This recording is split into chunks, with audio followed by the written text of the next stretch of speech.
Over 100 million Americans are now fully vaccinated, and pharmaceutical companies are also working to expand eligibility, hoping to get shots approved for use in children under 16. More information on the efficacy of the Pfizer-BioNTech COVID-19 vaccine in kids ages 5 to 11 could be available as early as this summer, depending on how trials go. The company's co-founder and chief medical officer believes young children could be getting vaccinated by the end of this year. So Dr. Susannah Hills is a pediatric airway surgeon and assistant professor of ENT at Columbia University. She joins us now to offer some insight into why getting kids vaccinated is so important.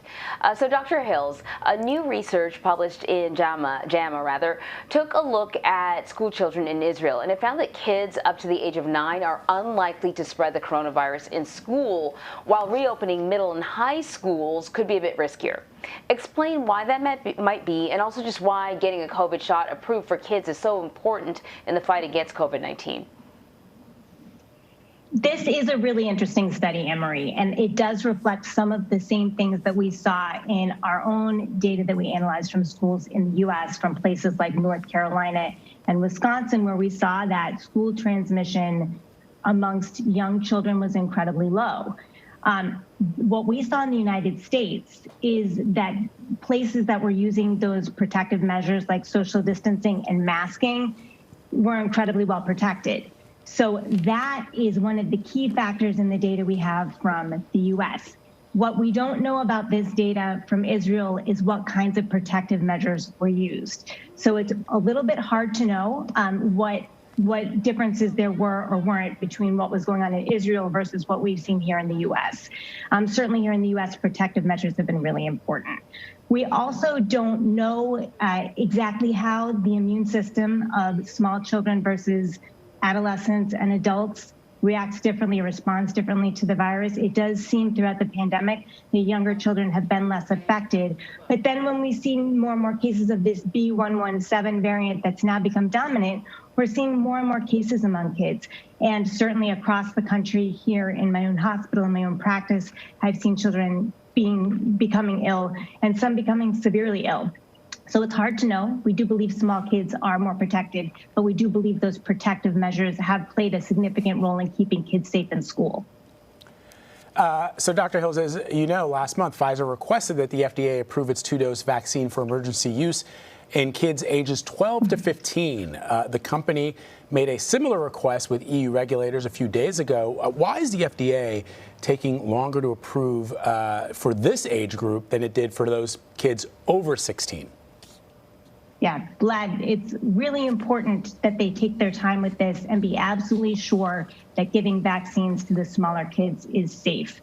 We had some, very robust data on safety from everybody, not only from the initial clinical trials, but from everybody who was vaccinated early on in the pandemic, early on in the vaccine rollout, rather.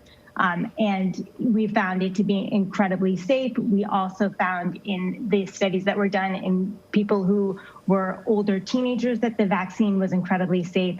Preliminary data for kids who are 12 and up that came out just over a month ago also showed that the efficacy was incredibly high. There were nearly 100% efficacy for the Pfizer vaccine for kids above the age of 12. Going to 16. And the safety data was fantastic. There were minimal side effects. So we expect to see similar results in smaller age groups, but it's really, really important to make sure the vaccine is safe as we continue to give it to smaller and smaller people. Also, the dosage is something that really needs to be sorted out. We need to adjust dosing, of course, for infants versus toddlers, school-age kids versus older kids, adolescents, and adults. So there are several factors in play in terms of making sure things are safe and making sure we're giving you the right dose. So speaking of vaccines for smaller and smaller people, Pfizer said that it could have a vaccine for kids ages 5 to 11 by the end of the year. What do you make of that timeline? Is that reasonable? I certainly hope that there's a vaccine available, and I would love to see it even sooner than that. We were hopeful that we might have a vaccine available towards the end of the summer to be given before school reopening starts for the fall. So we'll just have to see. I know that that everybody's anxious to get a vaccine available for younger kids. I know that teachers, children, parents, all are really relying on vaccines to help keep their kids safe when they get back into school. But we're seeing now with kids being back in school with the safety measures we have in place, that 3 feet of social distancing and masking, and the cohorting that they're using in schools with smaller kids, we are keeping kids safe in school at this point as well. It's just a matter of when we can lift those restrictions. So we'll have to see. Time will tell. We have to give these regulatory agencies time to approve the vaccines and make sure that everybody's comfortable with using them and that they're safe for everyone who's being given a vaccine. But of course, sooner is better. So we'll wait and see. I'm certainly anxious for it. Dr. Hills, I always like to ask what I call a practical question, generally related to my own health. But let me ask you a question about allergy season, which is in full swing. And so one of the things that I realized, I think it was last week, when the allergies were really, really high in New York City, and all of a sudden my eyes were itching, my nose was stuffed up, I was coughing and sneezing, and I had this freak out moment, because even though I'm fully vaccinated and I get tested practically every day here at CBS, I had this one brief moment where I thought, well, wait, could I have gotten COVID? And so I guess my question is sort of twofold. I mean, I know you don't have a degree in psychiatry, but that's not what your specialty is, but you've got bedside manner.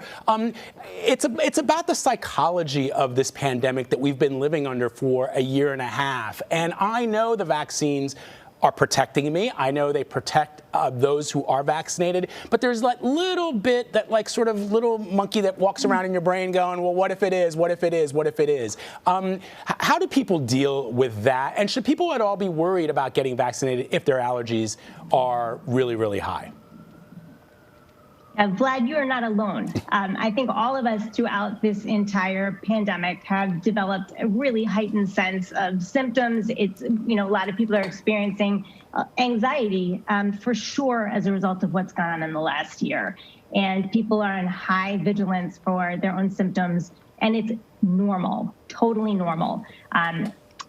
I happen to suffer from allergies, but I also happen to treat people in my practice with allergies all the time. So I've been seeing more and more people come into me, not only with their regular, oh, this is, allergy season and I'm concerned about the symptoms, but, I have the same question you have. I have allergies, but could this be COVID? Is my child sick? And some of the symptoms are very similar. The congestion, like you mentioned, the runny nose, very similar. But one of the main differences is sort of that fever, malaise, achiness, just that feeling of really being unwell that's different from your allergy symptoms. If you've got allergy symptoms and you treat them like you normally do with medications and they improve, then it's highly likely you're just dealing with allergies. But if there's a fever or something else going on, then see your doctor. And the right thing to do, of course, is to get tested if you have concerns. But you're not alone in being concerned, and it's incredibly common. And if people are concerned, totally normal to reach out to your doctor. Reach out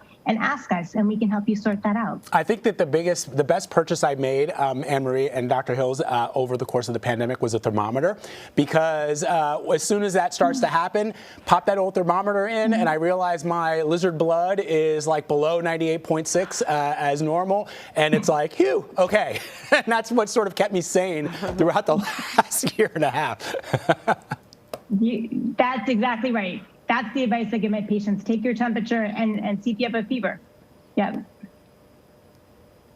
Perfect. Dr. Susannah Hills, thank you so much, doctor. Thank you. Have a great day.